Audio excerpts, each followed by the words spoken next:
president can make. For this reason, candidates for president owe the American people a specific list of individuals they consider for the United States Supreme Court.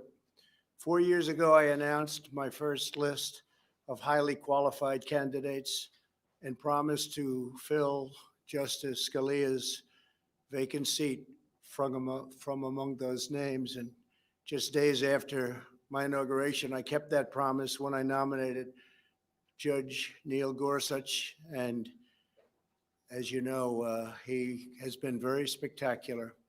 A year later, I nominated, and the Senate confirmed another outstanding justice, Brett Kavanaugh. By the end of my first term, we will have confirmed a record number of federal judges, over 300, all of whom will faithfully uphold our Constitution as written. What has always made America exceptional is our reverence for the impartial rule of law. People have come from all over the world to pursue the American dream based on this sacred principle. Equality under the law is the bedrock of our society. It is the principle that inspired American heroes to abolish slavery and end segregation, secure civil rights, and build the most free and just nation in history. Unfortunately, there is a growing radical left movement that rejects the principle of equal treatment under the law. If this extreme movement is granted a majority on the Supreme Court, it will fundamentally transform America without a single vote of Congress. Radical justices will erase the Second Amendment, silence political speech, and require taxpayers to fund extreme late-term abortion. They will give unelected bureaucrats the power to destroy millions of American jobs. They will remove the words "under God" from the Pledge of Allegiance. They will unilaterally declare the death penalty unconstitutional, even for the most depraved mass murderers. They will erase national borders, cripple police departments, and grant new protections to anarchists, rioters, violent criminals, and terrorists. In the recent past, many of our most treasured freedoms, including religious liberty, free speech, and the right to keep and bear arms, have been saved by a single vote on the United States Supreme Court. Our cherished rights are at risk, including the right to life and our great Second Amendment. Over the next 4 years, America's president will choose hundreds of federal judges and, in all likelihood, 1, 2, 3, and even 4 Supreme Court justices. The outcome of these decisions will determine whether we hold fast to our nation's founding principles or whether they are lost forever. That is why today I am announcing 20 additions to my original list of candidates for the United States Supreme Court. Should there be another vacancy on the Supreme Court during my presidency, my nominee will come from the names I have shared with the American public, including the original list and these 20 additions. Joe Biden has refused to release his list, perhaps because he knows the names are so extremely far left that they could never withstand public scrutiny or receive acceptance. He must release a list of justices for people to properly make a decision as to how they will vote. It is very important that he do so. My original list of potential justices include many of our nation's brightest legal minds, such as Bill Pryor, Amy Coney Barrett, and Thomas Hardiman, outstanding people. Like those distinguished individuals, the 20 additions I am announcing today would be jurists in the mold of Justices Antonin Scalia, Clarence Thomas, and Samuel Alito. Their names are as follows: Bridget Beatty of Arizona, judge on the Ninth Circuit Court of Appeals. Daniel Cameron of Kentucky, Attorney General of the Commonwealth of Kentucky.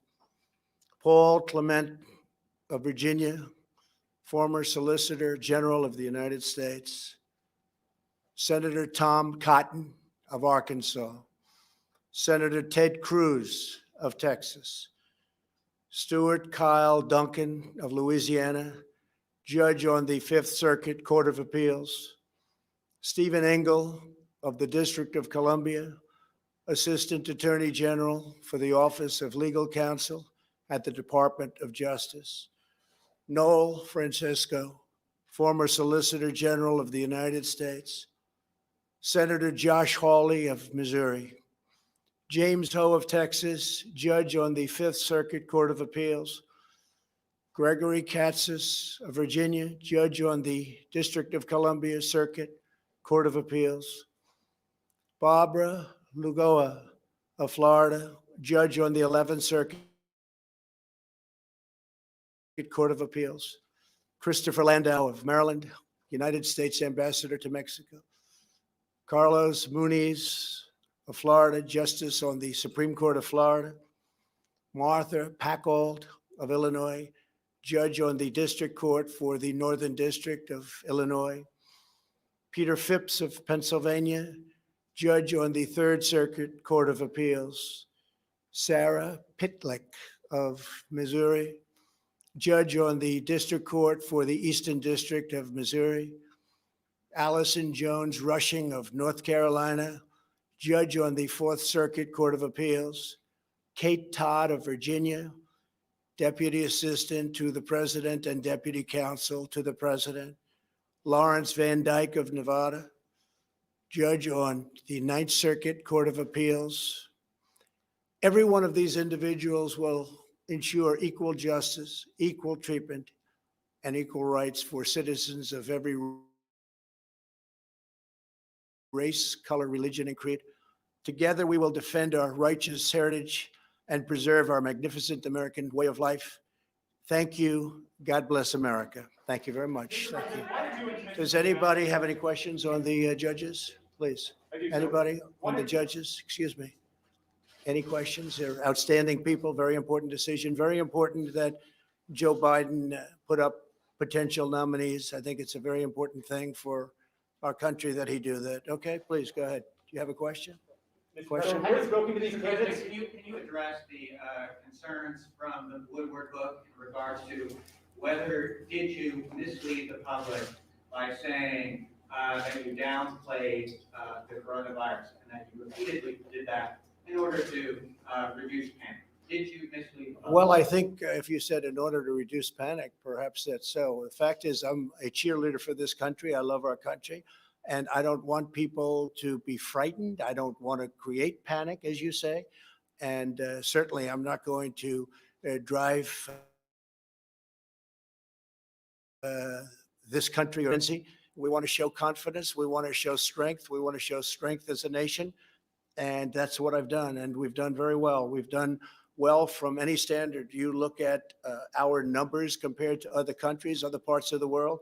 It's been an amazing job that we've done. I think it's very sad in many respects because the incredible individuals working so hard on it, including our vice president, they've done this great job. They haven't been acknowledged by the news media, and they should, for the job we've done, whether it's ventilators, and now you'll see very soon with vaccines and with therapeutics. The job we've done has been incredible. But we don't want to instill panic. We don't want to jump up and down and start shouting that we have a problem that is a tremendous problem, scare everybody. And I'll tell you the other thing, we immediately started buying all over the world. We started buying masks and gowns and everything else. And we don't want to cause pricing to go up to a level that becomes almost unaffordable. So yeah, in that sense, I agree with it. Yeah, please. How do you reassure the American public going forward that they can trust what you're saying? Well, I think that's really a big part of trust. We have to have leadership. We have to show leadership. And the last thing you want to do is create a panic in the country. This was a horrible thing. It was sent to us by China. Should not have happened, should never have happened. This is a disgusting, terrible situation that was foisted upon us. And we have to show, we just don't want to use the best word is panic. We don't want to have to show panic. We're not going to show panic. And that's exactly what I did. And I was very open, whether it's to Woodward or anybody else. It's just another political hit job. But whether it was Woodward or anybody else, you cannot show a sense of panic, or you're going to have bigger problems than you ever had before. Please. Anything else you're misleading people on? Respectfully, sir, your Mr. comment President, amounted to Mr. more President. than trying to reduce panic. So on February 7th, Please, Crystal please. Woodward, it's more deadly than your Excuse strenuous me. flu. But He's going. Go ahead, please. Mr. President, don't you think if you were more forthright with the American people, more lives could have been saved? Do you take responsibility at all for some of the 200,000 deaths that we've had? So I think if we didn't do what we did, we would have had millions of people die. We closed up our country. We closed it up very, very quickly, very effectively. We did a job. We learned about this horrible disease along with the rest of the world, which had to learn about it. And then we opened it up. And now we know the vulnerable. We know who it attacks, who it's so vicious against. And I think we've done from every standpoint a incredible job. We shouldn't have lost anybody. Nobody should have lost. China released something that they shouldn't have been allowed to release. They should not have released.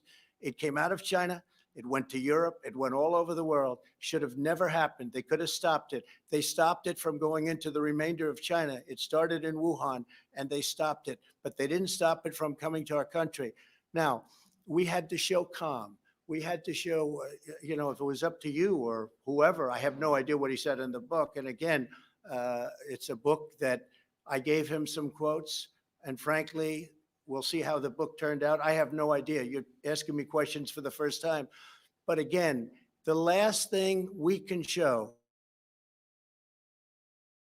is panic or excitement or fear or anything else. We had to take care of the situation we were given. Now, long before anybody else wanted to do it, I closed our borders to a very heavily infected China. If I didn't do that, we would have had hundreds of thousands more people die. Dr. Fauci said it. Many people said it. It was a great decision. It was a decision I made, and I had to make. It was a decision that a lot of people thought I was wrong. Nancy Pelosi said I was wrong. Joe Biden said I was wrong. They all came back and they said it was the right decision. And I was way early. That was in January, the end of January I did that. So that was a very good thing we did. Otherwise, we would have had hundreds of thousands more. But if we didn't close the country, we would have been talking about millions of people instead of the numbers that we have right now. Is there anything else? You mentioned that you were trying to avoid price gouging, but you mentioned to Bob Woodward that you recognize this virus spread through the air on February 7th. You didn't begin Project Airbridge until March. You didn't use the Defense Production Act until March. You didn't start ramping up ventilator production until March. You didn't really think it was going to be to the point where it was. All of a sudden, the world was infected. The entire world was infected. Everyone was scrambling around looking where to buy face masks and all of the other things. We've opened up factories. We've had tremendous success with face masks and with shields and with the ventilators. We're now supplying the rest of the world. We have all the ventilators we can use. And remember this, the ventilators were very important. Not one person that needed a ventilator didn't get it. And these are very complex, expensive machines to make. We opened up something like hadn't been done since the Second World War. We've done an incredible job, but we don't want to run around screaming, shouting, oh, look at this, look at this. We have to show leadership. And leadership is all about confidence. And confidence is confidence in our country. And our people have been great. We've been put through a lot by China, by having this come here. We were put through a lot. They could have done something about it, and they chose not to. I am very honored to have presented to you today a list of 20 incredible people, and we will talk later. I'm sure we'll be meeting later in the day. Thank you very much. Thank you.